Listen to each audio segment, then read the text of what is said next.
With a 7-mile wide comet hurling towards Earth, a crew of astronauts embark on a journey to destroy it, while the rest of humanity prepares for the worst. This is Deep Impact, and while it might not be as flashy as the other one, it's still very much a Hollywood movie.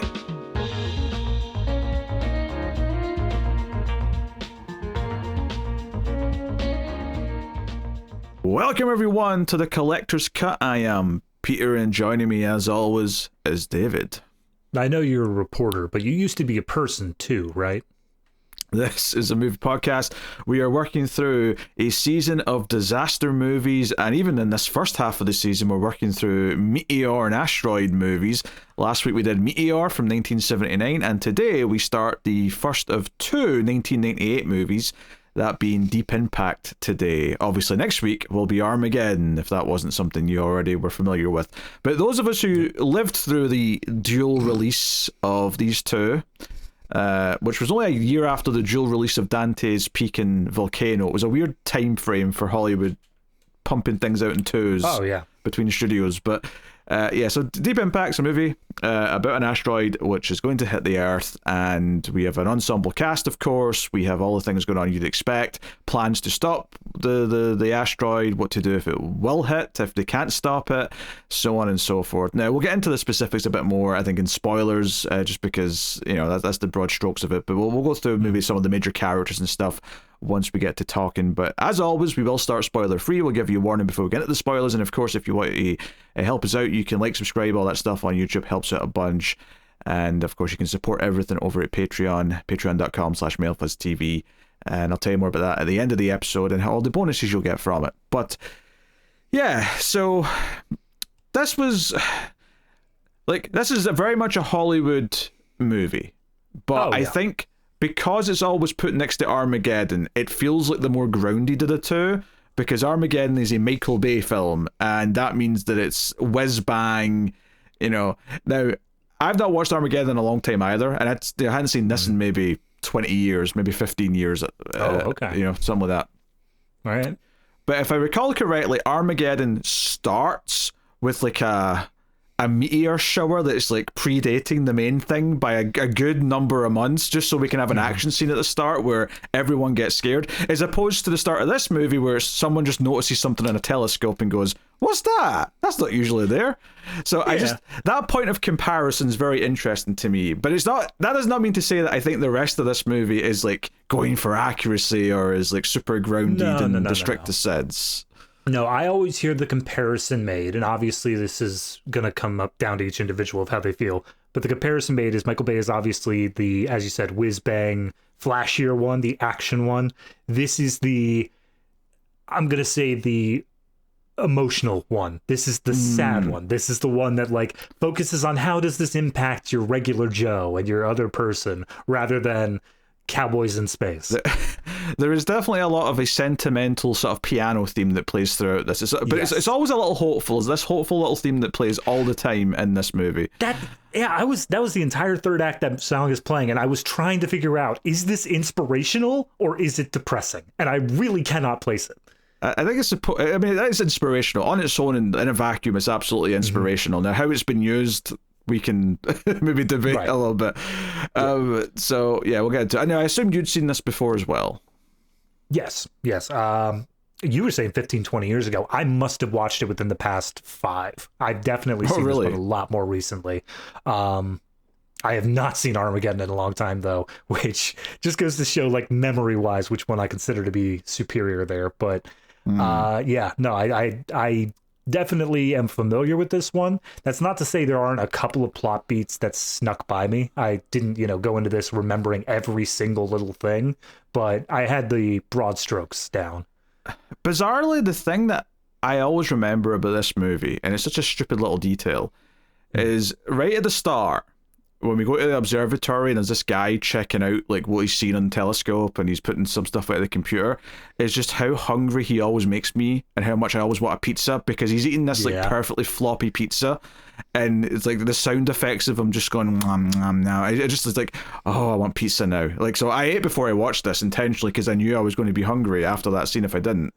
That's smart. I watched this basically first thing this morning after I woke up just to make sure I got it done and out of the way. And yeah, I was hungry. It was pretty much lunchtime when I finished it, but I was like, yeah, I need something now. I don't know. It's the best. I mean, it's not the best pizza ad in a movie ever, because that has to go to the opening of the second Turtles movie where everyone's eating pizza in New York, because it's basically a pizza ad. But this is, like, as far as natural pizza eating goes, to put me in the mood for pizza, this is pretty up there for getting me in the mood. So, yeah. You know, fair play. Anyway, David, what did you think of Deep Impact? I really like it. I the reason I sigh there is because I know in my little what's cold what I'm looking for. Yeah, my very cynical viewpoint is that I know it's being emotionally manipulative. Like, I know it specifically is doing things just to, like, get a feeling out of me via the, like, cinematography and the emotion and the emotional score. That's the word I was looking for. But it's works so well because I'll freely admit there were at least 3 or 4 different points in the third act of this movie that, like, I found myself tearing up at. I found myself actually being impacted by this movie. It's very effective at what it does. Beyond that, I also think, without spoiling too much, it does a good job of not just throwing the flashy thing and saying, there you go, that's the movie. Like, again, I can't spoil it without spoiling this movie and also another movie, but there is a movie that came out that got really popular around the time of COVID, is all I'll say. And it does a very similar thing where, like, the point that I think most movies would have ended, it's only at its, like, halfway point, and it just keeps going. It keeps showing, like, here's another thing we're doing. Here's another thing. Now, this one, obviously, the meteor approaching Earth is the big thing, so obviously it has to end somewhere around there, but I still think that there are multiple points in this where it could have ended, but it chooses to keep going on these smaller scale things rather than just, how do we get rid of the meteor? And I really do like that. I think it's a solidly made film. In terms of, like, special effects and stuff, it's also very solid. I don't think there was any point in this where I was disappointed by the way it looked. Did a great job of representing this comet and doing all that stuff. So yeah, overall, I really enjoyed this one. I have some nitpicks, but most of them are spoiler stuff, so we'll get to it. Yeah, it's okay. It's kind of where I come down on it. I kind of find it a little bit. I don't know, like the whole sentimental, like, emotional thing that it's going for pretty much like all the time is a little bit weird to me. And I also find the movie very segmented because of the way, like, the first, like, 20-30 minutes, whatever it is like Tia Leoni's character is our main character. We're following her story. And then it hits a point where it's like, oh, that's not true anymore. And we're just going to jump around. And we have these segments, and, like, yeah, an entire movie could be built around one of those segments to an extent. Now, obviously, it's always going to end where it's going to end. So I'm not quite sure what you mean by it could end at, like, numerous points, 'cause I don't think that's entirely true. But I do think that they could choose to focus on certain things and skip over other things, and so on and so on. So, I don't know. I'm a little bit kind of lukewarm on it as a whole, because, you know, I do find some of the stuff not landing all that well. I think there's certain characters that are set up just to have one emotional beat later on, and I can see that one emotional beat coming a mile off. Like, it's not even, it's like, you only exist for this tearjerker moment later on, and you only exist for this tearjerker moment later on. And sometimes those moments even feel a bit forced in their own right, because it feels like they're, you know, just very predictable, I guess we'll say. There's some very predictable moments, and I think those kind of stack up to a point where it's weird. I think that there's a lot to be said in this in favor of Armageddon, and a lot of, like, little things and a lot of things that it tries to do. I think Armageddon might be the better movie as a movie. Okay. As in, better paced, gives you heroes to root for. And now, admit, I'm saying this having not seen it in a long time, so next week my tune might change significantly. Let me point that out. Yeah. But I feel like because that gives you a group of characters that it's like, okay, we're getting the band together, we're going on a mission. Like, that's what that movie revolves around. It's got more of a focus and a streamlined kind of presentation. This does not do that. This is like, there is a mission going on, but we kind of cut away from it for like 30 minutes to do all this other like character stuff, drama stuff, and sometimes I feel like I'm getting the cliff notes of a story rather than like a central story itself. I feel a little detached from a lot of the characters as it's playing out. I don't know. Lukewarm. Yeah, I get what you're saying, and I do agree with the characters that are introduced specifically for the tearjerker. That's kind of what I was getting at with I can recognize it's being emotionally manipulative. I can recognize the fact that it's like, we know exactly what to do here, and we know like it. Thankfully, this movie did not have like the dog that needs to be saved from the destruction, but it would have. It absolutely would have done that if they had the extra time to do it. But no, that's what you were saying about the not following like the heroes and not going through that. I think that's actually kind of the downfall of having the first act be so focused on Téa Leoni, is that it does lead you to believe that this is her story and how she's going to deal with this stuff. She's the protagonist. She feels the protagonist for the first 25 minutes. I like what they did with the rest of the movie, where it is just following all these different aspects of it. How do we deal with just your average family that's doing this? How do we deal with the government officials that are doing this? How do we deal with the astronauts up in space? Again, going back to that COVID movie, it's taking all these different avenues, and while there is the through line of the threat is coming and it needs to be dealt with, however you're going to be able to deal with it on your level, each individual story is its own thing of how is that happening? How are we doing that here? And I prefer that a lot more in this sort of disaster setting than specifically pointing to a group of chosen ones and saying, you guys can fix it, go off and do the thing.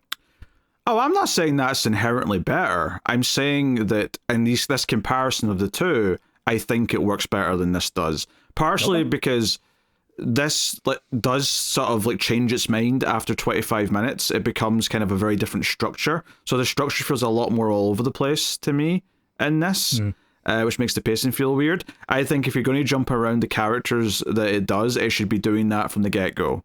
It should be doing that early on. It should feel like there's a sort of pacing of moving around them. Obviously that becomes a little bit of a balancing act of how to like go through the timeline appropriately and all the rest of it. Do all these other characters have something to do before X things happen and the main threat like being known or approaching Earth and all that kind of thing? But that actually kind of leads into some of the problems I have with some of these other characters and their stories, is that it feels very one note. It feels very much you just exist for this one moment, so you only get set up for when that's relevant, and it feels very thin. It feels very hollow to me at a certain point with a lot of these other characters. I find a lot of the attempts at the emotional stuff, I just really do fall flat for me. I was not feeling any of it. Okay. All right. So, and I would much rather have the fun that I at least remember from Armageddon than have things fall flat from Deep Impact. I get what you're saying. I think this is just really a matter of taste sort of thing, because I think that when we get to the Armageddon stuff, again, going solely off of memory here, and there was one time it was just on TV and I caught the first like 20 minutes of it. I really think that the Armageddon stuff comes off as more corny than it does fun for me. I think it comes off as this thing of like, you have to just kind of get rid of all of your disbelief in order to get this movie even off the ground. That is completely fair. But I want to focus on a word you just said there. And I'm not saying it's wrong for Armageddon, right? Armageddon may very well be very corny, and it won't surprise me if it is when I rewatch it. But you don't find a lot of this corny? I find a lot of this... I don't want to... Corny's the wrong word, but like, yeah, that over-sentimentality to it, yes. I find that to be... At certain points, that does cross a line. But I think that by the end of the film, a lot of the stuff it's going for, it has earned within its individual storylines. That's the bit that I was going to get to, was you said that the characters are one note. And I do agree the characters are one note, but I don't think they're any more one note than other disaster films typically are, in setting up their characters and saying like, oh, this one's like the rich one or whatever, this one's doing whatever. And we have still this little bit of growth. It doesn't have to be an entire massive arc where we get this deep down stuff. We just get the payoff for their note. We get the payoff for their one single thing they are. And I think this movie does that brilliantly. I think they do a great job with paying off each of those things by the time we get to the end. Yeah, but I think that the art of at least a lot of disaster movies is having all these different characters be together, and they have to like work together and play off of each other, and that's obviously lacking here because they're all just off in their own little storylines and all their own little bubbles because they're all spread out over the country. That's true. There is, so obviously we've already mentioned Téa Leoni, but there is also the Elijah Wood plot. And I was really, through my half-remembered thing, I was waiting for him to cross over. I was waiting for him to meet up with Téa Leoni or meet up with Morgan Freeman, but like never did. And I was like, that feels weird. I feel like there should have been something at some point there. But also, would it even made sense if you met up with those characters? At least late on, maybe early on, she goes to interview him or something. That may have made sense. Yeah. But like like that's about it, really. So yeah, I mean, we'll get into all that. We'll get into more in the details of what we think works and don't work when we get to spoilers. I think there's a lot of cast members in this. Of course, the Téa Leoni we've mentioned. She's a reporter in here. We have Morgan Freeman as the president. We have James Cornwell showing up in a small role. We've got Robert Duvall, who's actually top billed on IMDb, so I guess his cred from like The Godfather and stuff like that. Give him some some weight. But he's an astronaut in this. He's like the experienced old timer astronaut who, he's the last man to have walked on the moon. So he's got experience that no one else does. So he's going to be on the mission, kind of thing. You mentioned Elijah Wood, but there's a lot of like smaller character actors you might recognize in here. For example, Richard Schiff, you might remember him as like the guy from the Lost World Jurassic Park. He's Elijah Wood's dad in this. Oh yeah. Yeah, you got him. You've got the villain from Mission Impossible 2 as Téa Leoni's cameraman, just kind of randomly. I didn't even remember him, but because I saw him. Is that guy? And then I heard him talk with a Scottish accent. I went, oh, it is that asshole from Mission Impossible 2. The one that got me was one of the side astronauts is Jon Favreau, just randomly showing up here. He's just there. Yeah, he's just there. And it's not even like he wasn't a filmmaker, because I think he directed Swingers like a year before this came out. So it's not like he wasn't already on his way as a filmmaker. But yeah, he's got a small role in here. So lots of, and I'm sure there's more that I won't even mention that other people recognize, but it's one of those films where a lot of faces, so you're bound to recognize some of them, especially if you've seen stuff that came from the same era. I can never remember his name, but from RoboCop, the bad guy, it's that 70s show. Kurtwood Smith. That's it. Yep. He shows up as like the head NASA guy. He's the Ed Harris. I was about to say he's Ed Harris in this. He's the Ed Harris of this movie. But yes, he will always be the villain from RoboCop for me. Not I know people like that 70s show. Never my thing. Yeah, he's the bad guy from RoboCop. It's more of an American culture thing, I feel like, anyway. But yeah, so big cast, and they're very spread out. They all kind of like operate in their own circles. So Téa Leoni's a reporter in Washington, so she's the one sort of tracking down the politicians, and therefore she does interact at least a little bit with the president character. But then you also have her family and her personal life. Elijah Wood's in a completely different state. He's a teenager. He's got a teen romance thing going on. So that's there. I mean, that's literally in the first 5 seconds. The entire setup to the plot is he's technically the one that like kind of half discovered this comet. He saw something in the sky and couldn't say what star it was and he was right that it wasn't one of the other ones. So that led to someone else with knowledge looking at it. Yeah. Yep. Yeah. So that sets up the movie and whatnot. But I will say, you said the effects were good, and I think they're good for 1998. I will say there is, and I don't want to say what it is because spoilers, but there is one big effect near the end that there is a blurriness to it of like, okay, this is 1998 CG. They're doing the best they can. This is the best they could do in 1998, but I do recognize it as 1998 CG. Oh yeah, no, I thought they were doing great in the movie, special effects wise, and then there is one like really, really bad compositing shot like right at the end, and I'm like, oh, why'd you have to go and do that? I obviously it's a really big effect. It makes sense. They have to have it, and obviously it'll look better here than any time previously in movie history. But obviously this is something that would just look better, even just like 10 years later. Never mind now potentially. But So that'd be the one thing I'd say on the effects. So this is directed by Mimi Leader, if I'm saying her name correctly, who she's done a lot of like prestige TV stuff. She's done some episodes of The Leftovers and things like that. Back in this time frame, she had done The Peacemaker, which I've never seen, with George Clooney. She had a movie called Thick as Thieves in 2009. She did do one movie in 2018 called On the Basis of Sex with Felicity, is it Jones? The actress from Rogue One? I think so. Yeah. Sounds right. But yeah, mostly been doing TV episodes the last like 20 years with a movie every once in a while. So I don't have an extensive sort of knowledge of her stuff. I mean, I guess The Leftovers is the most of her stuff I've seen because she's in like 10 episodes of that. So yeah, I'm just trying to see like what would be the thing that got her onto this. All I can see is that she apparently was a major producer on a show called China Beach that I'm unfamiliar with, but maybe that's what got it. I don't know. But yeah, so that's who's in charge behind the camera. Yeah, you know, music's very sentimental. Like I said, it's got this kind of hopeful kind of like America will prevail kind of attitude kind of to it, if you will. Yeah, that is one thing about this movie that I didn't remember is it's America with a token to, and I guess the rest of the world is helping as well, if we have to. Like, it's very much focused on how does this impact America, and don't worry about the rest of it. Everything else is going to be dead or it doesn't matter. Yes. Which maybe is part of what I find alienating. I don't know. Maybe I'm sitting here going, any mention of anywhere else at any point, please. What's going on? I mean, once we get into spoilers, I really like how they just like do a little wrap up at the end of saying what happened, and it's just like, oh yes, America, all this stuff. Also, I guess all this other stuff happened as well, but whatever.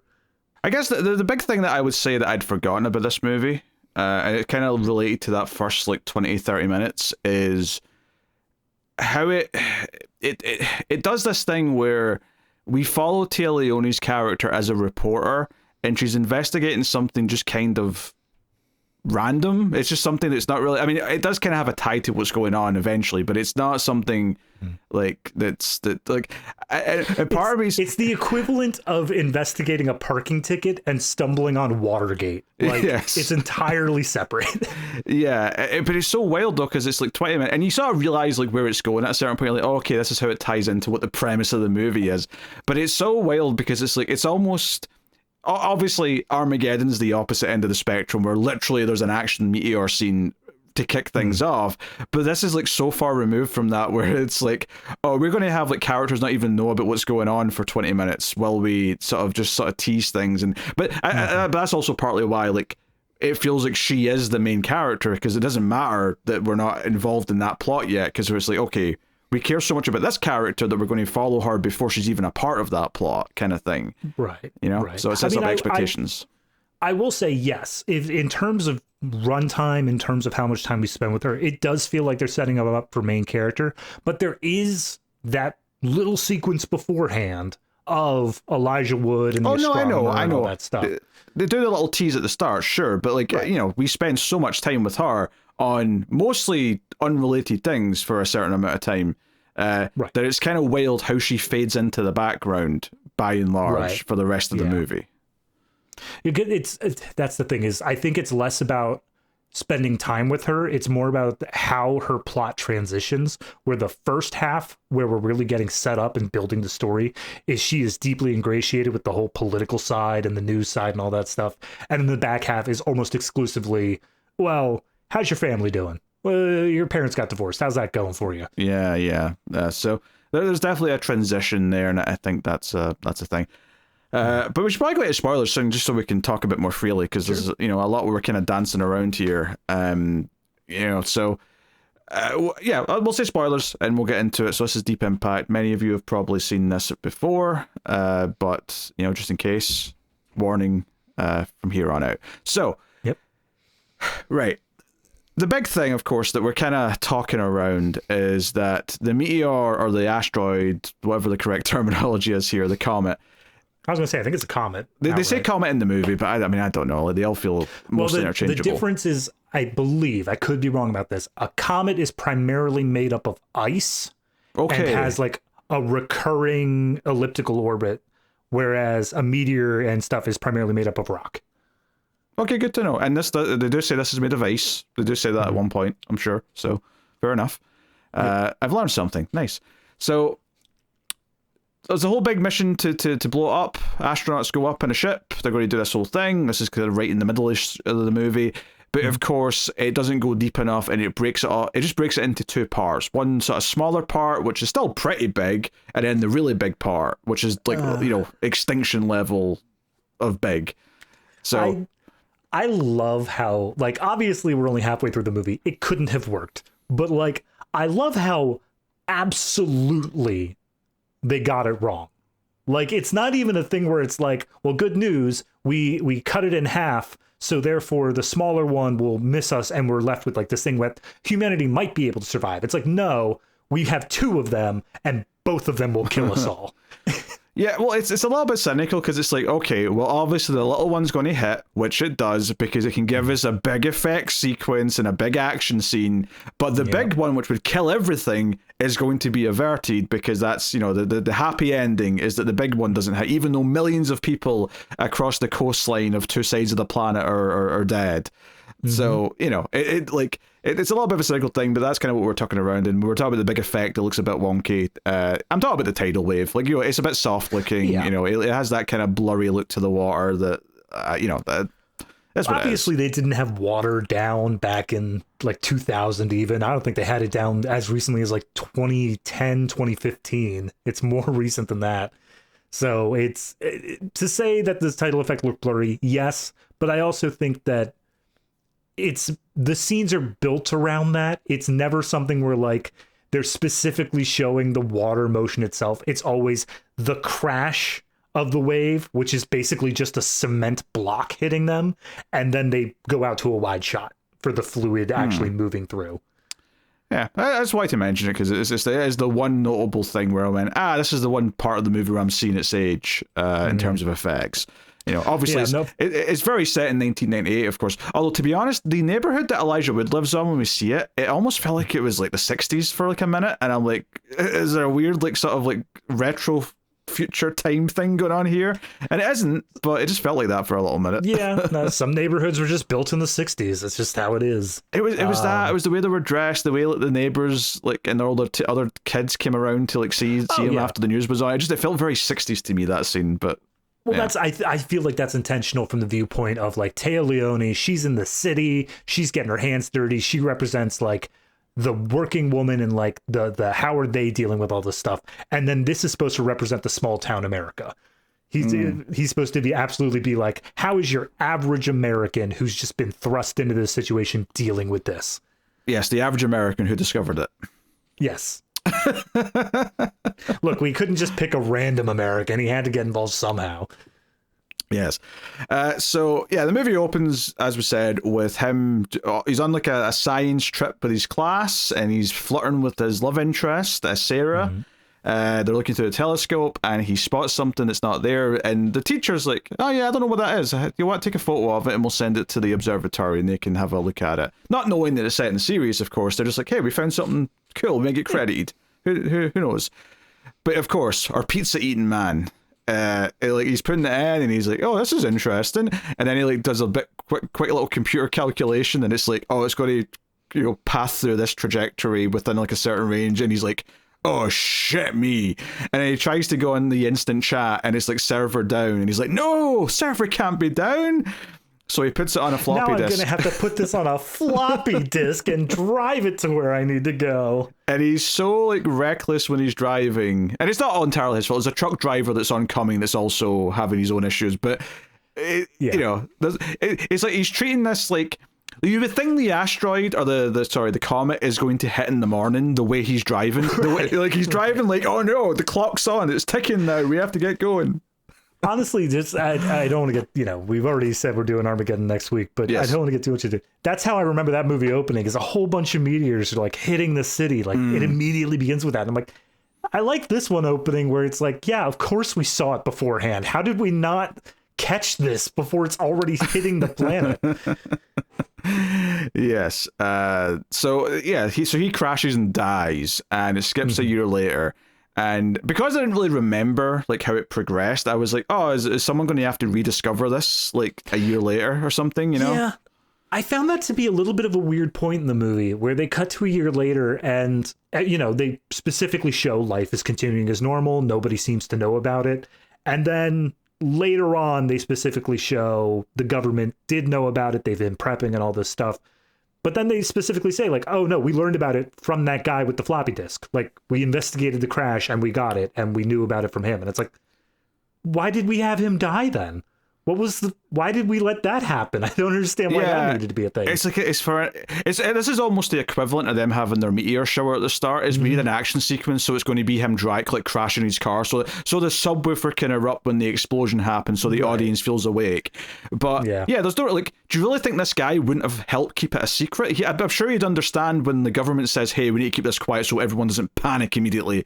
I feel like he'd be okay with that. So... Yeah, absolutely. I don't know. It's extra. Again, you talked about how it feels like it's pulling the sentimental strings. This is not sentimental, but it's pulling like the very kind of cheap strings of like excitement just to try and spice up an early scene rather than it having a purpose. Really, I guess you call it that. It absolutely, because I mean that crash happens within 10 minutes. It is absolutely just there for the point of, hey, audience, wake up. We're doing things already. Pay attention. Because you could have literally have cut from his reaction looking at the computer screen where he looks shocked to a year later, and it would play no differently. No, not at all. Yeah, it wouldn't make a goddamn difference. The only thing it impacts is later on, Elijah Wood's character is presumed dead because I guess they thought he was the truck driver or something. No. It wasn't that they thought he was the truck driver. It's because, so this guy, when he's writing it down on the floppy disk, what he called a comet, he names it half his name and half Elijah Wood's name because Elijah Wood's the one who took the photograph. So when they found this, and they just assumed that there was two people in the crash. Although what got me is that when they said that, when like Morgan Freeman says that on the news, he says like 2 astronomers found the comet and they both died in the crash. And I'm like, wouldn't there be a paper trail of someone with his name working at this observatory? Yeah, I mean that was the thing that I was more concerned about. Of like, I assumed it was the truck driver because. Are you just going to tell me, like, oh, we just assume the other body is out there somewhere. We're not going to bother looking for it that much. But we assume there's a guy who's dead out there named Biederman that we never had a record of beforehand. Whatever. Are they suggesting that the body of like the astronomer burned up so bad that they didn't know if there was 1 or 2 bodies in there? Like that's how it like. And if that's the case, how did the floppy disk survive? You know what I'm going to assume? I'm going to assume that in the back of his Jeep he had a real doll that caught on fire. Oh, okay. And that was Biederman. That was who they presumed to be Biederman. He was beating something. Yep. So, but anyway, that's how the movie opens. Skip ahead, and Tia Leoni's wanting a promotion. She wants like airtime. She wants to be an anchor on the news program, but she's told she doesn't have enough experience. Blah blah blah blah. By her friend, who's kind of a recurring character in this. Her friend, like, I get that they're playing it of like, oh no, you need to go through like the levels. You can't just jump to the top of the line, whatever, like that. But her friend is like a bitch. Her friend is like, look, we're both in the same industry. We're both working towards the same things. And I am absolutely putting you down in order to try to get up the ladder before you. Like, that is how it is coming across every time she talks to her friend. Yeah, and she's like, okay, I'll go and investigate this story. The story is that the Secretary of the Treasury, I believe is the title, which turns out to be Corbyn's character, James Corbyn's character, he is resigned. And the public reason for that is that his wife is sick and he is resigning to be with her and his family, whatever. And Tia Leoni jumps in and says, she's not sick, she's a drunk. And she's been drinking because he was having affairs and this and this and this. And we cut to a scene where she's interviewing some secretary from like I don't know if it was the White House or whatever, but she's like... It was from Cromwell's office. It was wherever. And she's like, yes, like, I've heard things. He got a private phone line put in and he's talking to people. I answered that phone once and they just, didn't hear anything. And she's like, do you have a name? Do you have any names of any of these like mistresses? And she's like, well, I've got one. Ellie. And she's like, Ellie, okay, I'll run with that. And at this point, like, I'm like, and I don't remember it well enough to know where this is going. So I'm like, how much time are we wasting on this? Like, what come on, let's get to the comet. What's happening? However, to be fair to it, once she actually goes and tracks down Cornwell's character, and he's got a boat like stocked up with like lots of canned goods, and he's clearly prepping for something, and she says like, hey, you know, I know everything, we've figured it all out, and he turns and says, well, congratulations, you've got the biggest news story in human history. And I'm like, hey, Tia Leoni, could you maybe consider that this isn't an affair you've stumbled on? Because it sounds like it might be a bit bigger than that.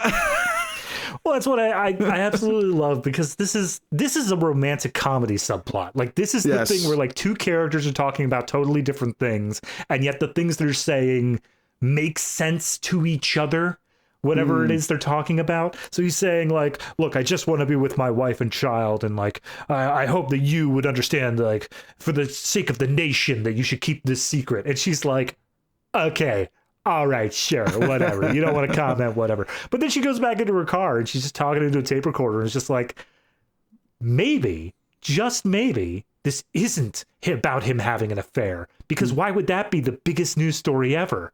What if, and you think that the neurons are about to click, and she's like, what if the president's having an affair? And it's just like, all right, well, we're going to kill that plot now. Yeah, I think he doesn't say the line about what's good for the nation. I think that's specifically a line that the president says to her, because I remember, I think, because that's when it clicks for her, I think when she's in that meeting, because the FBI show up, they run her off the road, and they take her to this, like, kitchen somewhere, and in walks Morgan Freeman, and she's like, Mr. President. And he's like, hey, we knew this would come out eventually. We thought it would maybe another month until the budget comes out, because we've spent so much money on this. But maybe we can reveal it in 2 days. Can you hold this for 2 days for the good of the nation? And you can see in her face, she's like, I don't think this is an affair. What is he talking about? Spending money? Like spending billions of dollars on this? What is this? I really want to see the alternate universe version where she still doesn't get it right up until the moment where the press conference happens. And so she's like, Miss Leoni, you have any questions? And she's like, what was the name of the other women? Yeah, that's the thing. She goes back to like her desk after this meeting, where she's agreed to keep quiet for 48 hours, and in return, the president is making he's putting out an olive branch, and he's saying, hey, I'll get you into the briefing at the White House. You can ask the first question. You can be second row, VIP treatment, and I don't need to do that, but I'm considering to do it just so that you'll be happy enough, it'll advance your career, and I don't have to worry about you. So is that, and she agrees to that, and she goes back to her desk. The other thing is that she's been operating off the idea of Ellie, whereas he let slip during all of this ELE as the actual name. Yeah, well, clearly clearly it's been interchangeable, because obviously this secretary that she talked to heard Ellie at some point, so clearly it's been going around both ways. But she goes back and she Googles, well, I say Googles, she goes into some 1998 search engine that looks like the Stone Age, and she searches Ellie, and she gets a bunch of weird results, and then she has the thought, ELE, right? It's an acronym, right? Just like the president said. She puts that in, and maybe 1998 is the early days of the internet, I guess, so maybe there is only one search result, but she searches ELE, and she gets a paleontology page, and it turns out ELE stands for Extinction Level Event, and then it seems like it's dawning on her, wait a minute, there's no affair here. I think I might be in over my head. I got to. By the way, to point of work. I just did a search here for ELE. Google no longer tells you how many results come up, but it is at least 10 pages worth. So I think that's just what it starts with, and then it'll be more than 10. Once you get up to that's what I'm saying. At 10, least 10. I can't click to the end fast enough here. It's at least 20. Hey, there was a lot less web pages in 1998, so absolutely. Especially if the top result, the Paleontological Society or whatever. Looks like I got to 23, and then there is repeat the search with omitted results included. So probably more. Yeah, probably more. So, and that's the thing, is like when we get to this press conference, which it basically skips to for the most part. There's a couple of personal scenes with Tia Leoni, which I'll go back to, but when it gets to the press room scene. And they treat it like a big deal for her, where she stands up for the question, and she kind of like, even like Morgan Freeman realizes you kind of flubbed that first question. Do you want to ask another one? I'll answer another one. Well, he starts off by saying, he reveals everything. Yeah, he like, gives a speech. Yeah, he goes out and he's like, all right, we found a comet. It's gonna hit us. We've already got astronauts. We're working with the Russians. We got everything under control. Yes. Don't worry about it. Okay, Leoni, what's your questions? And she's like, what's your favorite color? Yeah, pretty much. It's like a nothing. I think the first one is, why didn't you tell us sooner or something like that? Like, why didn't we know about this sooner? And he's basically has a canned answer. He's like, oh, we didn't want to cause a panic. We didn't want anything else. And, until we had a plan to deal with it. So now we can say, here's how it's going to not be something to worry about potentially. Right. And then she says, does this have anything to do with the armed forces being pulled back from all the other countries? And he's like, yep, also canned response. They are going to be dispersed over the country in case we need it. But I'm hoping the American people will be cool enough to not do anything. And then she forces a third question because she finally thinks of one that's actually spicy and based on something she knows. She's like, hey, that Secretary of the Treasury resigned. And she's obviously thinking, I saw him prepping for like disaster. Yeah. Since he resigned over this and knowing this was going to happen, is it true that not all of your administration believes that you will be able to stop this? And he pauses for a second and it's like, oh, you actually got him. You got him to actually have to think about his answer. He like lowers his brow and he's like, I'm regretting this right now. But the whole thing here is that her colleague is here and she's like shocked that Tia Leoni's even here, never mind been given almost the front row. Everyone back at the office, like her boss is like, is that Tia Leoni?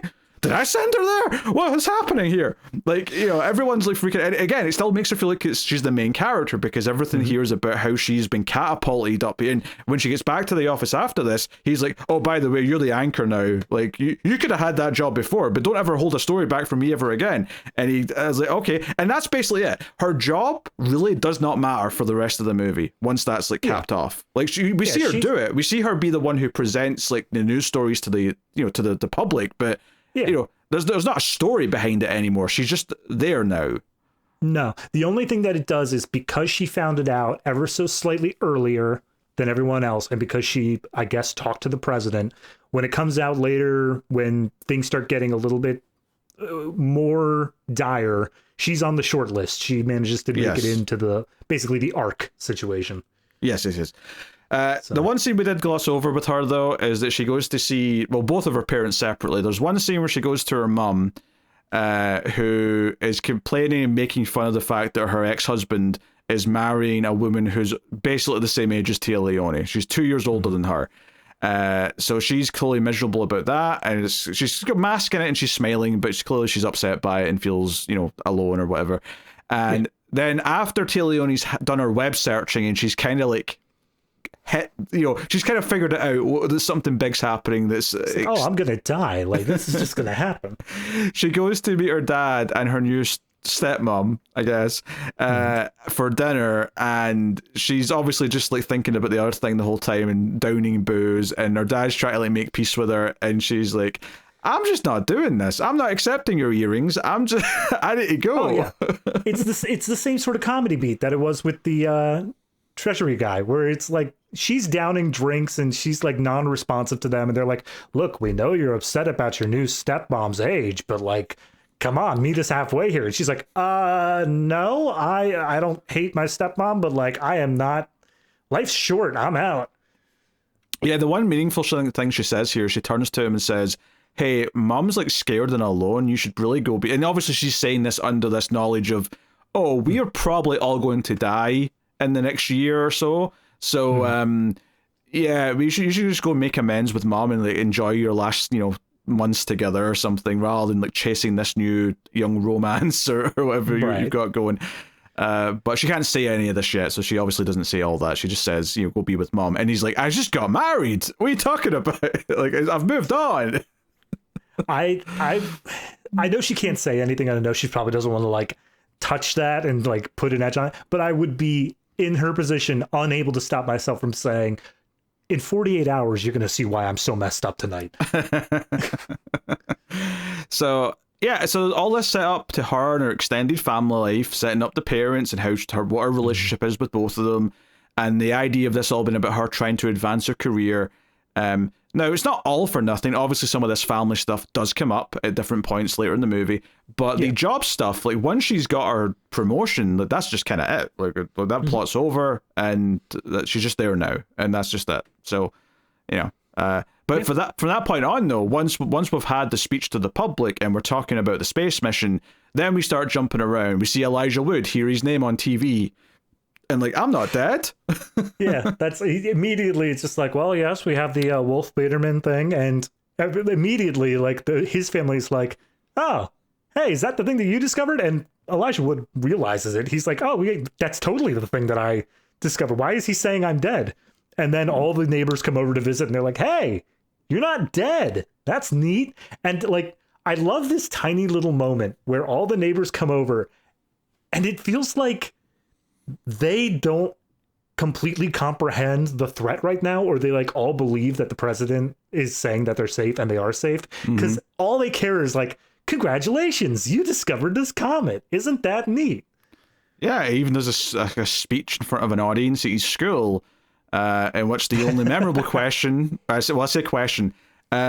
is one teenager stands up and says, hey, you're going to have so much more sex than everyone else in our school now. And then it comes to Elijah Wood's face where he's like, is that true? He's really? Like, I'm intrigued. Go on. I feel like the only proper response to that, while still keeping PR, is like, well, I'm still an astronomy nerd, so... Yeah, but it does cut to his girlfriend, who kind of like looks shy after that's said. So it's like, okay. Well, someone behind her's whispering in her ear, and you just know that it's like, that's going to be you. You're going to do it. Yeah, well, it's not that long until he whips out his rings, because he's the Lord of the Rings, you see, is Elijah Wood. So he whips out some rings. I was, as soon as you said whip out the ring, I was trying to figure out how to pivot it over there, but you just defaulted in. Good job. I wasn't, because you know what? I knew you would enjoy making a Lord of the Rings reference, and I don't enjoy it, so I'm taking that from you before you can do it. Dude, I have been fighting myself at least 3 different times now. The on the tip of my tongue has been Frodo instead of Elijah Wood. Like I've been fighting it the entire time. Okay. So I guess it makes sense to just talk about the space stuff first and the failed attempt to save everyone, just because that kind of leads into why there's like an arc situation and what Plan B and C are. Honestly, it's pretty much the only thing that happens up until the end. Like, yes, we get a couple little things, like you said, the checking in with like parents or whatever like that. But for the most part, we go up into space with these astronauts, and we don't come back down until they do the thing.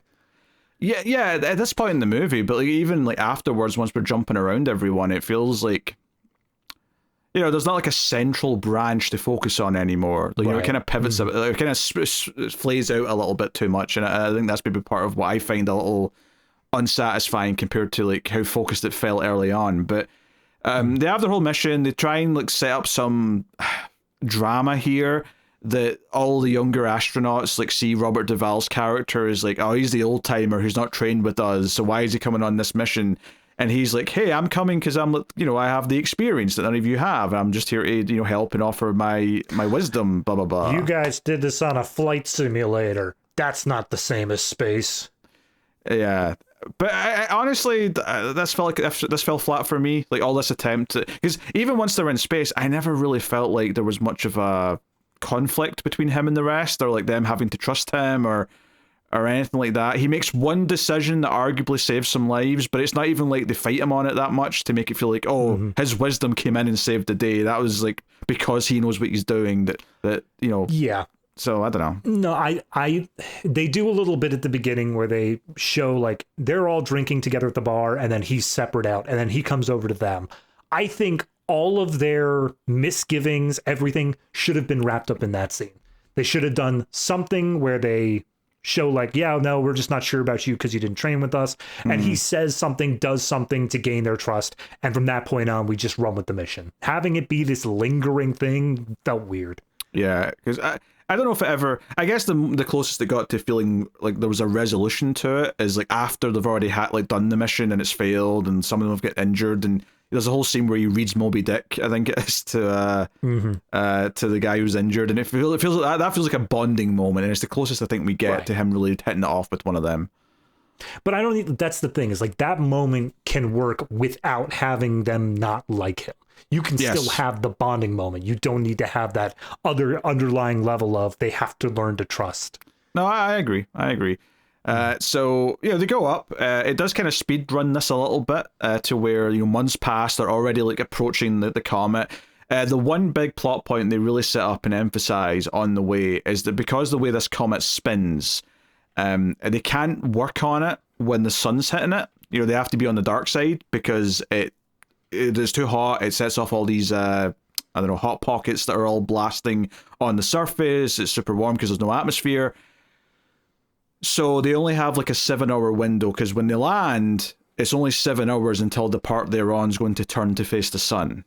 So it's like, okay, that gives you your tight window, and they drill in and they put in the nuke so they can blow it up and all the rest of it. So we do some of the typical stuff you expect here. Something that is focused a lot more in Armageddon when we do that next week. But this idea of like, oh, it's stuck. We have to try and get down there and get further and all the rest of it. All that stuff. Like we do some of that here. As long as we're bringing up the Armageddon, I just wanted to bring up, apparently there was a cut line. I don't know how far into production it made it, but during Morgan Freeman's television address to the people, he says like, life will go on. We will find a way. And then it cuts. But it was supposed to have a third bit there of, this is not Armageddon. And I'm like, that's probably a smart choice. I don't know if he said this is not Armageddon. That's just factually correct on a meta level. So yeah. But yeah, I get why they cut it. But it only works after the fact if this movie is more successful than Armageddon, because otherwise it's just saying like, well, I guess I can check out now. Bye. That depends on the audience, I guess. Like, you know. True. If in my sake, I'm like, yes, thank you. I'm glad it's not Armageddon. So, yeah, I mean, one of them obviously gets blinded. Jon Favreau, thanks for coming, but you go drifting off into space. Okay, it plays it for a dramatic enough beat. It's not like it's hilariously well done, but yeah, they're all just like leaping, trying to get over the thing, and then some outgassing happens on this comet. It's basically a geyser that just poop straight out into space. He's just gone. He's immediately unreachable. There's no way they can get to him. And they show like an inside spacesuit shot of him just like screaming as he's falling away from the planet. It's a decent enough emotional moment. But for me, the fact that it is Jon Favreau, I just find funny for some reason. Like, if it were like a nameless guy, if it were some extra I'd never seen before, it would probably emotionally hit. But for me, I'm like, and Jon Favreau just drifts off into space. I find that funny for absolutely no reason. Yeah, so they're done. They've lost communication with NASA and all that. So they don't really have any. Like, so we see the astronauts a little bit, but for the most part, they're just like, hey, let's try and beat the asteroid home. We'll burn our engines and do what we can. Yeah. And then they come back into a layer. But because of this, the president has to come out and say, okay, this has failed. It's now two pieces. One's small, but still going to cause a massive tidal wave. I mean, it doesn't actually get specific until later, but the big one, though, extinction level event. Now, we do have missiles that we can launch when it gets close. Which was basically the plot of Meteor. I was going to say, has anybody seen that movie Meteor? That's what we're going to do. It's exactly that. Although it's so funny how quickly they gloss over that failing later on. It's like almost a nothing scene.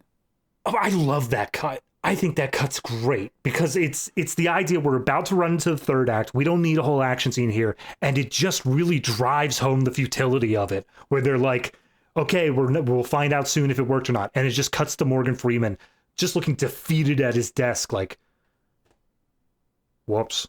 Like, I don't know. I just love that cut. I think it's so well done. Yeah, but anyway, this one after this like first failure is like, okay, we're going to try the missiles, but in case that fails to stop the disaster, we've built underground like caves and tunnels all throughout the country.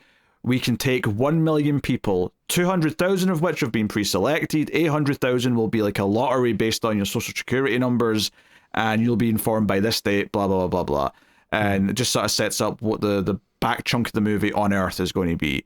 So we get all this playing out. And they also point out here that anyone over the age of 50, unless you've been pre-selected because you've got a particular expertise that is useful in this arc to keep the world and the human race going, You're not going to be in the lottery pool, though. You're kind of seen as like too old to bother with. Yep. So this leads to what I'm going to call the most forced like drama of the movie, which is Tia Leoni's mother and her like little odyssey that she goes through here. Bold of you to call it an odyssey, but all right, yeah. Well, it's one scene where she's like, yeah, you know what? It's actually freeing that I know I'm not going to be picked to get saved. So right. I gave all my like antiques away to an art gallery to go so they can go into the cave and be saved for prosperity. And then it does the sentimental thing where she's getting ready, put on a dress, getting all made up. And the entire time you're like, oh, she's doing this to kill herself. She's going to kill herself. Well, that's what this is all about. So we get this scene where she's like, you know, lying there in the chair and the piano music's playing, and then obviously Tia Leoni gets the call, like, you know, in the next scene or whatever. But it's all very like, okay, movie, you want me to be sad, you're trying really hard, but no, this is it's ham-fisted. I don't want to say it's like Hallmark quality, because that's maybe a bit extreme, but it's definitely like veering into that kind of lane. Yeah. Here's the thing. I agree. This sequence did nothing for me emotionally. I don't think that it really landed there. However, I'm going to argue that while like visually it does seem like they were going for it, they were trying to make this big emotional moment, I think it's actually more functional than that, because it's more so of, we need to get the daughter and the dad talking again. Like, that's the inciting incident to making that plot happen. And so it feels much more functional than it does just feel bad about the mom dying. I don't think they want it to be just functional. I think the way it's presented is way more than that. So correct. But I think that's kind of why it comes down and feels so cheap in the moment, is that they don't want to linger on it. They don't want to make it its own thing, because they just want to go over and focus on the dad part of it. Yeah, so that leads them down their sad plot of like her being crying in the rain that her mother's dead, and then the dad tries to reconcile with her, and he's like, no, piss off and go back to your girlfriend Chloe, or wife Chloe, I guess. And he's like, I can't, she left me. Like, oh, okay. She realized that he was going to die because he's over 50, so she's like, I was going to say, it wasn't immediately that she left, it was that she's gone. Like, he says she left me, but then he clarifies, like, she went to her mother's, and she's hanging out with them because, like, obviously that family's been around for God knows how long, and we just got married in the past 8 months. So, makes sense. Yeah. So that's what sets that plot off into the third act. The whole arc stuff with Elijah Wood's side of things is that he is pre-selected with his family because he is the guy who discovered this thing, so that makes him suddenly very important. But obviously that's a little bit sad because his girlfriend and her family, who seem to be quite friendly with this family, aren't getting selected, and that's a point of contention. The night that he does the address, like as the address is still on, they get a phone call saying you've been pre-selected, and then the dad of the girlfriend is like, well, we better go home as well, because I'm sure they'll be calling our name soon. And everyone else is just like, John, why would they be calling your name? You've done nothing here. We're just a random family. There's nothing about us that would make us be pre-selected. So this is what leads to Elijah Wood like whipping out some wedding rings when he comes to see her, like, you know, sometime later, and he's like, hey, if we get married, you're family and you're in. And she's like, but I don't want to leave my parents though. And he's like, hey, I'll use my fame. I've spoken to them and they've said, yeah, they can come. And this is like one of the annoying bits of writing here, because I'm like, even in this moment, not remembering where this goes, I just knew, I'm like, somehow he's just wrong. And there's nothing here that says he should be wrong. He supposedly talked to someone in charge and cleared this, but somehow I just know that he's not right. And there's going to be a dramatic scene where they're not allowed to come, and that's obviously what happens. I find most of his plot from this point on to be a little grating and kind of like forced. Between the scene where they're leaving on the bus with the military, and we get the whole big dramatic goodbye where he's looking out the window at his girlfriend because she chose to stay with her family, but especially when they arrive at the entrance to the caves and he just sort of stands back and he says to his parents, I'm not going, I have to go back and find Sarah. And Like, the mom says, like, maybe no, come with us, like, once, but immediately, like, both the parents are kind of on it. The dad's, like, taking off his watch and it's like, here, here's stuff to barter. You can barter with this stuff. Here, save her son, save yourself. But I'm like, in what world, I cannot imagine a teenager being allowed to leave. But, like, I feel like the parents should be dragging him, kicking, asking for the military to help. Drag him into that cave. Rewind the plot. The moment that the bus arrives, and it's the thing where it's like, oh no, my parents can't come along, I'm not coming with. Those parents should be like, get the hell on the bus, kid. What is wrong with you? That's right. They should be saying that. And what's more frustrating is that's exactly what they do when he does find them on the road later in the movie. You know, he goes back to their house. They're not there. The dad's like dirt bike is there. So he grabs that and goes looking for them on the highway, and he eventually finds them, and immediately, as soon as they see him, they say, hey, Sarah, you have to get on that bike now. Go. Here, take the baby. Take your little sister. Take her, and off you go. And the parents, and I'm like, why wasn't that your attitude at the bus? Like, tell your daughter to go get saved. The only explanation I have is that Elijah Wood was very adamant of, no, I did talk to someone. They should be on the list. And the idea that when we get there, I'm going to talk to someone to get you in. I'm going to have someone come back for you here. Even though it's clearly kind of too late by that, because it takes so long to get to the cave and whatnot. But so it's... Yeah, do you know, it's almost annoying because I almost think there's like a more interesting movie set in that cave after the comets hit. Like, you know, where it's just seeing the society that's formed inside the Ark in that time where they have to wait for like 5 years. I have not finished it yet. There is a Hulu show called Paradise that is basically that. It is almost essentially that. And I've been enjoying it so far, but I need to get caught up because season 2 is coming out soon. Interesting. But yeah, because you don't really see inside the cave. You sort of see like them loading some animals in and whatnot, and the idea that there's sectors, you're going to be like Green 32, and that's your neighborhood for the next 5 years, kind of thing. Yeah. And it's like, okay, that's interesting. I look, I agree with you that on the whole, I think the second act is probably the weakest part because it doesn't have the setup of the first act or like the big things or the spectacular finish that is the third act. It doesn't have the big stuff going on there. I agree the second act is lowest, but it just kind of feels necessary. Obviously, that's not great. That's not a good thing to say, but it feels necessary to have this stuff to make the third act work. That's the only thing I can say for it. Yeah, I mean, I would say that him obviously finding them in the road is part of the third act, right? We're already into the third act by that point. So the moment he stands up to his parents and says, I'm going back, like, that's third act. Yeah, that's the start of the third act, pretty much, yeah. So he like, everything that happens from then on, and like them obviously like driving on the dirt bike, and they effectively are the ones who like outrun the wave, because they're far enough inland that if they can go far enough uphill, they basically get to look back and see that the waves like not reached them, and it's like, oh, they survived. Yeah. And it's a small comet, which is maybe like, I don't know, 2 hours ahead of the other one, barely. Yeah. I love the moment because when it splits off, they say, oh, well, this thing was the Wolf-Biederman comet, but now it's in two pieces. So we're going to call the bigger one the Wolf and the smaller one is Biederman. And that's fine. That's, perfect naming thing. But I love, as it enters the stratosphere, it cuts to the girlfriend's parents and the dad just looks up and goes, Biederman. And I'm like, it sounds like you're just pissed off at your girlfriend or your daughter's boyfriend. Like, I don't understand. Yeah, he didn't put the comet there. He just found it. Yeah. It's not his fault. Although it's kind of funny to say that for the rest of time, she can say Biederman killed my parents. Oh, yeah. No, I absolutely imagine this is the equivalent of having the last name Hitler. It's something where it's like everyone after that point's like, you're Biederman? Like the thing that wiped out the Eastern Seaboard? Yeah. Yeah, because that obviously ultimately hits the Atlantic Ocean and causes a tidal wave. And, he specifically calls out some of the big cities near the East Coast, of course. But we do see it coming from New York. So, those towers are not safe in these movies.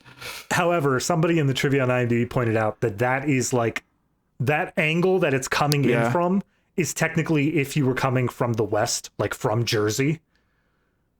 So it actually is coming, like it's coming at the wrong way, but nobody knows New York well enough to say that. So whatever. That's weird. You think they would have just gotten that right? Maybe it's because they wanted, because I guess they wanted to hit the Statue of Liberty first. Absolutely, right? Yeah. That's the only reason why they went from that angle. But yeah, they should have went the other way. Yeah, that's fair. Nah, it's, like the tidal wave thing's like, it's funny because I was thinking, Atlantic Ocean, that means I'm probably dead.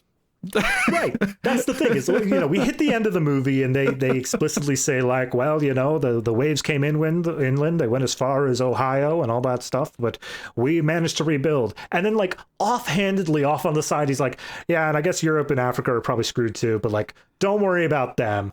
They're doing their own thing. Yeah. Don't get me wrong. I like how his speech is written because he's like, but the wave receded. The wave hit Europe. But the waters receded. And I'm like, okay, but I want to know like how far into, and admittedly, like I imagine the UK would just be screwed anyway, but I am curious like how far into Europe, like is it not as much as the US because it hit closer to America? Because it sounds like it was closer in the ocean to the US when they were talking about it. So is the tidal wave as tall on the other side? I don't know. I'd have been curious to find out. I just Googled a asteroid launcher simulator. And I'm gonna throw it at New York and see what happens. They said that Biederman was like a mile, right? A mile and a half, I believe. 1.5, yeah. All right, the biggest it goes here is a mile. So it was pretty shallow of an angle. It was probably like a 30-degree angle, somewhere around there. All right, so and put it right at Long Island, right at Manhattan. Launch the asteroid. All right, okay. Who's dead? Well, first and foremost, all of Manhattan is completely destroyed. Well, of course. It is not going to be able to be well there. I'm seeing, here we go. Shockwave, wind speed, an estimated 150,000 people. It looks like tsunami-wise, you would probably, honest to God, you being in Scotland, you might be shielded by Ireland. You might be okay. Thank you, Ireland. Ireland's screwed. They're completely, and London's gone as well. But like you being in the north, you might be okay. All right, okay, I'll take it. All right. Thank you to my Irish brethren for taking one for the team. But anyway, so I mean, obviously, yeah, there's some nice shots of the thing coming down. You can see like the big, comet coming through the sky, big tail on it, all the rest of it. Yeah, just to wrap up Taya Leoni's plot, because that's as it's coming down. Her father comes to her work and like shows some pictures saying like, "Hey, check it out. You liked me once, long time ago when you were a kid," and she brushes him off, but then when she gets the go-ahead to go on the ark, she ends up giving it to that woman because the woman has a kid and, yes, her friend, and gives her the seat. And then she goes off to find her father, who's down on that same beach that was in the photo. And they are like at ground zero as the tsunami's coming in. Yeah, I mean, they're on the beach, so they're literally just waiting for the wall of water to hit them before it hits anything else. So, yeah, that's they have the big... They're okay. They have their big dramatic moment, and they reminisce for 10 minutes before they die, so that's something. Meantime, as this is... So what's funny is that by this point in the movie, we know that the astronauts are going to try and solve the bigger comet. They're going to deal with that, potentially. But I love that the people on the ground who are cheering that the tidal wave didn't hit them, they don't actually know that the second one's not just going to obliterate them all anyway. Oh, no, that's exactly what the president says. He's like, well, whoever's up on these buildings, you'll be fine, but then 2 hours later, we're all going to die. Like, unless you're underground, maybe you'll survive. Yeah, because I was thinking, what if some people didn't bother running from the tidal wave because they thought, well, there's no point because we're just going to die 2 hours later anyway. And then, whoops-a-daisy, they stopped that one. I'm just ignoring the idea of the tidal wave. So they specifically say the eastern seaboard is screwed up to like Ohio and Tennessee. To make it clear, that means the entire central and west coast of America, not to mention all of Asia, is fine. Nobody there is impacted in any meaningful way. How many of them just straight up killed themselves, expecting that they were about to die by this giant meteor? And then, oh, nope, we had a plan. Like, you might want to inform them there's at least hope of something happening to hold off on that for as long as possible. Yeah, because the astronauts basically, Robert Duvall does some calculation and says, hey, as it gets closer to Earth, this part of it will melt and turn into steam, so therefore it won't be solid anymore, and we can fly into the middle of it to an extent and set off everything else we've got. We need the arm codes, so we have to like talk to Houston when we get close enough to Earth, but this is the plan, and there's no coming back for us. This is a one-way trip, but they all kind of agree to it, and sacrifice moment, blah blah blah. Yeah. So they do the bit. The tearjerker. What movie was it? Well, what? There was a movie that did like a very similar. Oh, Independence Day. They do the whole Independence Day where it's like, oh, we're gonna call in your families to talk to you and like try to get them on the comms for you. Yeah, we get the tearjerker where the families of some of these astronauts come to talk to them and say goodbye, and they're showing their babies on camera, being, "It's your baby. He was born when you were in space. That's daddy." Blah blah blah. Yeah. And they're doing all that nonsense before and. They fly in, they blow up, and it turns, it's a lot of little rocks, which Morgan Freeman does point out that most of those little rocks, because they're so small, actually just sort of evaporate in the atmosphere. They don't actually even hit land or anything. So it's like, oh, okay, all right. I mean, that explains, because I thought they may still cause a few bits of damage, these little bullets coming down from space. But yeah, if they all melt up in the atmosphere, then fair enough. Yeah, it makes sense. I'm willing to believe, based off the visual image they showed, that it all did burn up in the atmosphere. It seemed like everything was small enough. It didn't seem like, oh no, but that giant chunk absolutely decimated Central Europe. Yeah. So, like that's a big, guess your big set piece moments towards the end is the tidal wave and then the visual of all these exploding little rocks coming down through the sky. And honestly, right after that, it basically just cuts to Morgan Freeman in front of the Capitol building, which has been rebuilt, and he's talking about, we're starting again, we're rebuilding, and giant crowd in front of him, and like hope prevails and all that, and yada yada.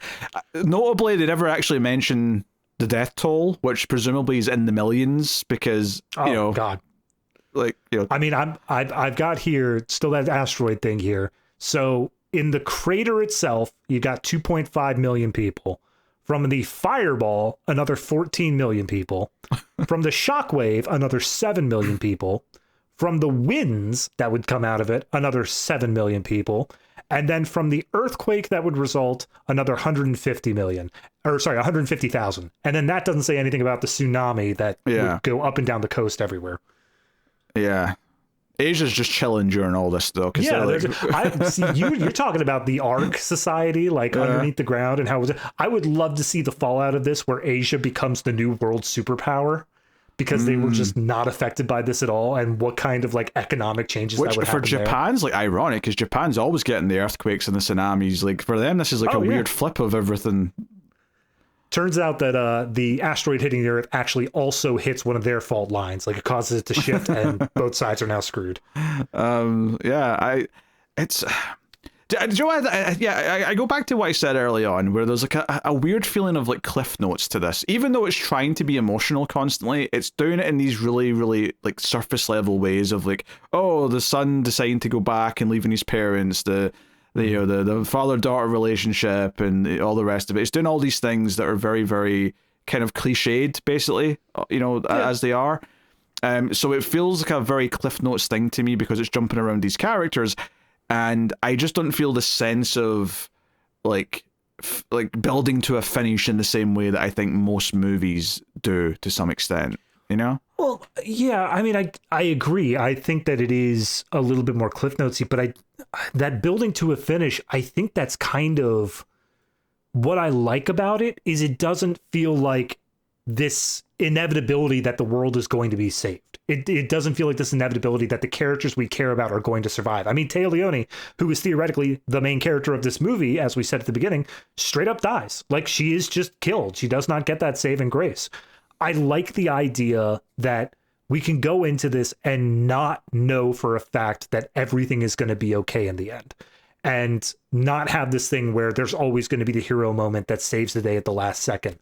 Obviously, but it did do something. We did something similar to that, but there was still this massive destruction to it. There was still this idea that I guess that's kind of the part I'm coming back on, is these main characters, these people that we knew throughout the movie, the family of the girlfriend, Taya Leoni, a couple of the other people with the government and stuff, they did just die. There wasn't a thing where they survived this, and they didn't die by virtue of they were saving other people. They didn't die for this heroic thing. They died because people die in this stuff. And I like that aspect of it, of not shying away and saying it's all this big hero thing in the end. I guess I'm just not that impressed with it, because I don't think it's that different. I mean, I agree that usually they'd be doing something a bit more heroic when they die, but I don't think it's that different to having an ensemble cast in another disaster movie and X% of them die. Some of the small characters die, one or two medium characters die, and then occasionally, sometimes the main character by the end will go out. I don't want to spoil any other movies by saying which ones, but It does happen. And I think that it's not that different from those. I think the whole idea of the smaller piece hitting and doing the destruction, I'm not saying it's the wrong choice, or that they shouldn't want to do some good disaster porn, because otherwise why are you doing a disaster movie? Like, the whole point of doing another wave of disaster movies in the 90s is that, hey, we've got better effects in the 70s, let's use them to show some crazy shit. So I get that's why that's the point of it, but ultimately I still think that's the reason why we're having that small piece hit, is so we can have our cake and eat it too. We can have the big disaster segment, but also have the everyone being saved, everyone else being saved, maybe is a better way of saying that, afterwards.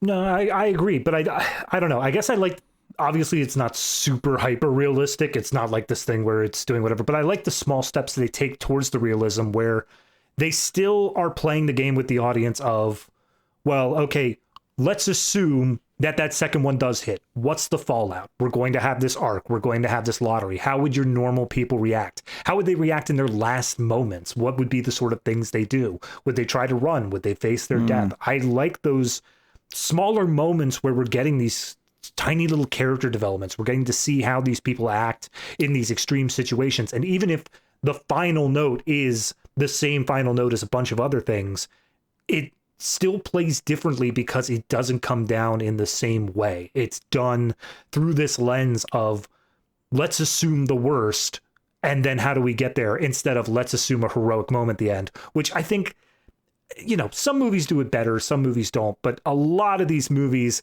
kind of do the little nudge of like, we all know it's going to be fine in the end. We all know that, like, yeah, some characters may die, but we're going to save the world, and we don't have to pretend to go down that path if we're not actually going to do it.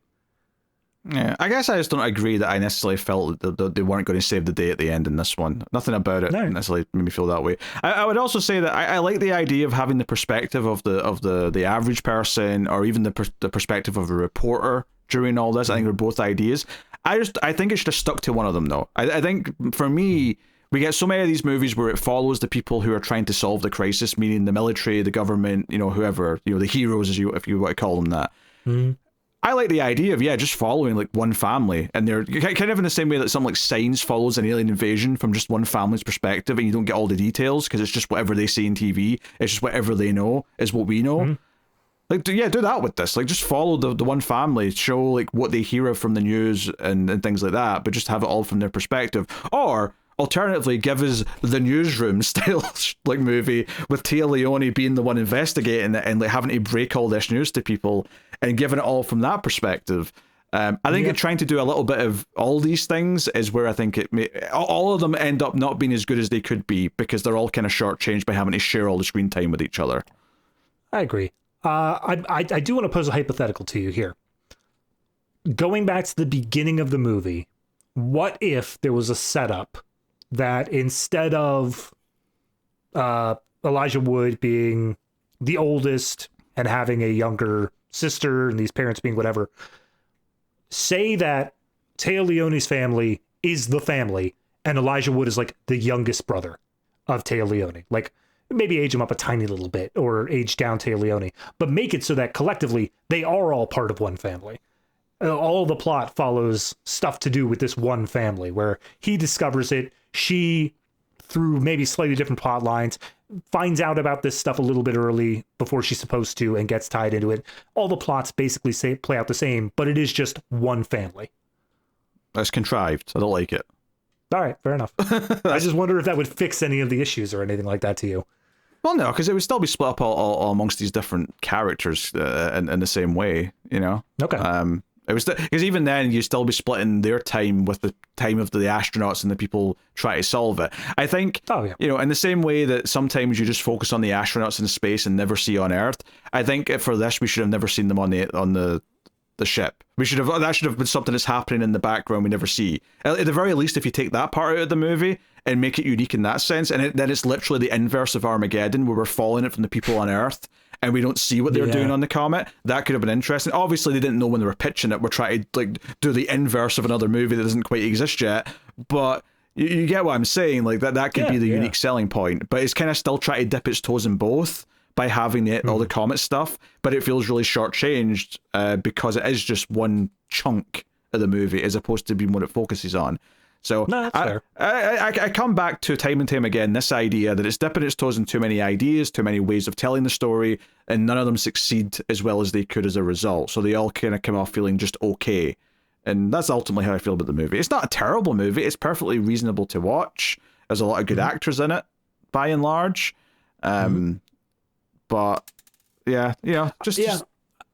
I mean, I agree. I have nothing to really fight you back on those points. I think the only thing that puts me slightly higher here is that despite the intentional emotional manipulation of like having these things set up for the sole purpose of getting them to whatever, it worked for me more than it worked for you. It's something that resonated with me. I found myself, maybe it was the score, because like I was really, really picking up on the score as the third act was playing. I was like, oh my God, it's so emotional.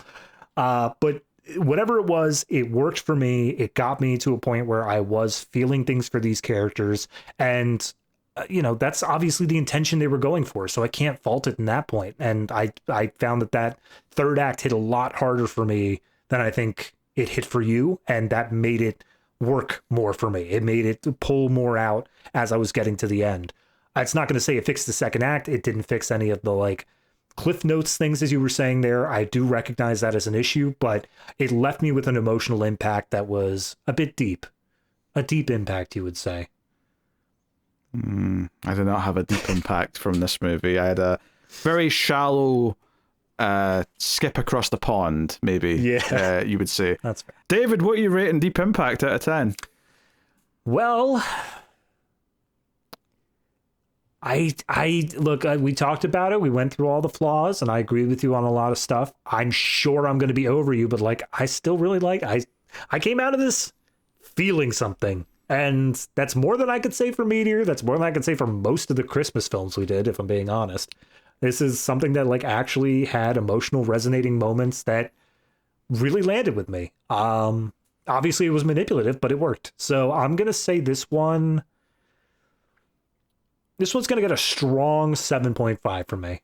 I'm not going to be crazy and go up to the 8, but I think it is a very strong 7.5. I'm going to give it a perfectly adequate 6 out of 10. Okay. I think it's watchable. I think it's a decent enough thing to have on. I think, though, if you are just like paying attention to it like a proper movie should be, then I think it is a little unfulfilling in that regards. I think if this is something you have on the TV while you're doing other things, I think that because it's very Cliff Notes-y, if you're just sort of glancing over and getting parts of it as it's going and maybe seeing some of the big scenes, I think that's maybe the best conditions to which to consume this movie. And I wouldn't say that for most movies. I care about paying attention to movies, and I paid attention to this, but having watched it and paid attention, I was like, it probably would have been better as like a side screen experience. I like the implication that you watch it like that, and then all of a sudden they're just like, and now the two medias are coming at us. And it's like, wait, why are there two? When did that happen? But yeah, that's my rating. So, all right, now this one might actually be a little bit difficult because at a 7.5, I'm pretty firmly in the makes the cut camp, but I think a 6 is pretty firmly in the cutting it close camp. Am I correct in that? I mean, I could even argue for not making the cut, to be honest. True. Very true. Which averages out to cutting it close. Here's the question, though. Would you argue, if it weren't for us coming to an average here, would you argue cutting it close, or would you argue cut from the collection?